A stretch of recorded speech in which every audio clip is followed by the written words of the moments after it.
விடுற மாதிரி இருந்துச்சு படம். கண்டிப்பாக ஆஸ்கர் நாமினேட் பண்ணணும். இந்த மனுஷனை மட்டும் மறந்துடாதீங்க. இந்த படத்தை பார்த்ததுக்கப்புறம் எல்லா படத்துலையும் சான்ஸ் கொடுங்க. நெகட்டிவ் ரோலில் சான்ஸ் கொடுங்க. பையன் யாருங்க ஆயிப்பான். விஜய் சேதுபதி பர்ஃபார்மன்ஸ்லாம் டாப்பு. அது ஈக்குவலாக பண்ணியிருக்கான் தலைவன். இந்த மனுஷனை மறந்துடாதீங்க என்றைக்குமே. கருப்பன்னு ஒரு படத்தில் இருக்கு, ஞாபகம் இருக்கும்னு நினைக்கிறேன். ஞாபகம் இருக்கா அவரை? இந்த படத்துக்கு அப்புறம் இவன் தான் மனுஷன் உங்களுக்கு எல்லாருக்கும் தெரியும். இவன் தான் டாப் பர்ஃபார்மர். படம் அதான் சொல்கிறேன், நீ ஃபர்ஸ்ட் ஹாஃபு என்னடா அது எங்கெங்கேயோ போகும் படம். செகண்ட் ஹாஃபு அதுக்கான ஒரு ஈக்குவாலிட்டி பயங்கரமாக கொடுத்துருக்கா டைரக்டர். விஜய் சேதுபதியோட கெரியர் பெஸ்ட். விக்ரம் கூட அவருக்கு பெஸ்ட் இல்லை, இதுதான் பெஸ்ட்.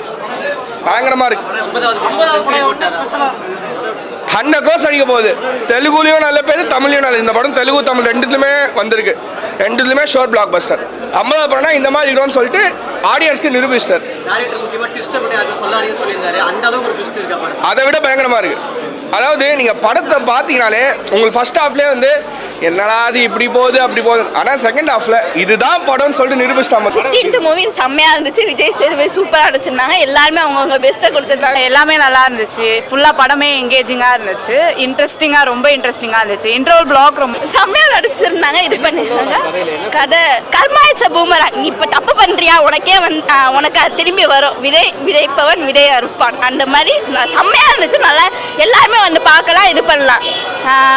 ஃபேமிலி வாட்ச் மூவி சூப்பராக இருந்துச்சு. நல்லா பண்ணியிருந்தாங்க. இது பண்ண ஐ மீன் இப்போ மற்ற படத்துலலாம் ரொம்ப ரொம்ப ஆகா இவ்வளோ தாங்க அப்படிலாம் இருக்கு. நார்மலாக ஒரு அப்பா ஒரு பொண்ணு நார்மல் லைஃப்பில் எப்படி இது பண்ணுவாங்களோ அந்த மாதிரி தான் பண்ணுறாங்க. சூப்பராக பண்ணியிருந்தாங்க. 15th மூவிக்கு ஏற்ற கான்செப்ட் அவர் செம்மையாக நடிச்சிருந்தாரு. செம்மையாக பண்ணியிருந்தாங்க. தேங்க்யூ. படம் சூப்பராக இருந்துச்சுண்ணா. செம்ம கேரக்டர் ஃபுல்லாக நல்லா த்ரூ அவுட் சூப்பராக பண்ணியிருந்தார். எப்பயும் போல கேரக்டர் நல்லா இருந்துச்சு. எனக்கு வந்து ஃபேவரட் வந்து இன்டர்வல் பிளாக் ரொம்ப பிடிச்சிருந்துச்சு. எதுவுமே இல்லை, ஃபுல்லாக எங்கேஜிங்காக இருந்துச்சு. செம்மையாக இருந்துச்சு. எல்லாருக்குமே கனெக்ட் ஆகும். யாரும் படம் மெயினான ஒரு பாசிட்டிவ் வந்து கேஸ்டிங் தான் அந்த படத்துக்கு. ஸோ இதே வந்து வேறு ஏதாவது புது ஆக்டர் வச்சு பண்ணியிருந்தாங்க அப்படின்னும் போது இந்த அளவுக்கு எதிர்பார்ப்பு இருந்திருக்குமா அப்படின்றது டவுட் தான். ஸோ விஜய் சேதுபதி அண்ணாவுடைய 50th ஃபிலிம் அப்படின்னும் போது அதோட எதிர்பார்ப்பு இருந்தது. அது கண்டிப்பாக ஃபுல்ஃபில் பண்ணியிருக்காங்க படத்தில். ஸோ எல்லாருமே அந்த தேட்டரில் வந்து கண்டிப்பாக பார்க்கணும். ஸோ உங்களுக்கு வைலன்ஸ் இருக்குது அப்படின்னு சொல்கிறாங்க, பட் அது ரொம்ப இதுவெல்லாம் இல்லை.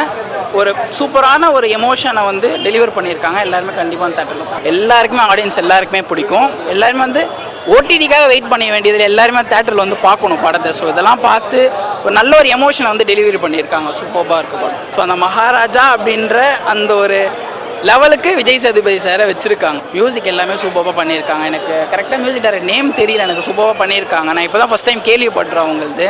ஸோ ஃபஸ்ட் ஃபிலிம் நினைக்கிறேன் எனக்கு தெரிஞ்சு. சூப்பர்